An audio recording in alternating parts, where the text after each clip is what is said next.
Shalom. In the laws of Shabbat, of Shabbos, we have a law that one has to make Kiddish. And we're all familiar with the law that a person has to make Kiddish. But one law that some people aren't as familiar with is that Kiddish has to be what's called the Makom Suda. Kiddish has to be in the place that you're going to be having your meal. Now, that doesn't mean that it has to be exactly in the place you're going to be having your meal, but it means that when you make Kiddish, it's not enough just to have a cup of wine or grape juice. A person has to have a meal that they're going to be eating at that point. Now, this Kiddish can't just be made by itself on its own. It has to be part of the structure of a meal.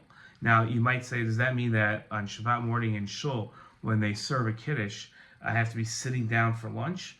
Technically, that answer is yes.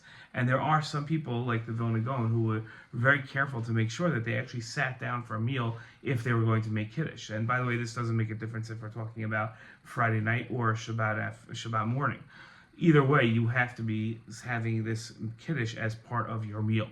Now, a meal doesn't necessarily mean hamotzi, sitting down to have bread. A meal could be a mizonos. So therefore, if you have Kiddish, just simply having a cookie or a cracker would be enough to allow you to make that Kiddish and consider it b'makom Suda, in the place of a Suda.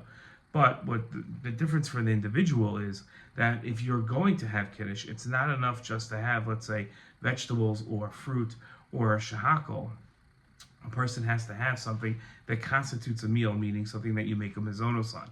So make sure if you're having Kiddish in Shul and you hear Kiddish and then you're going to want to eat and use that Kiddish as your way of eating, that you make sure to have something that's at least a bracha that's a mizonos.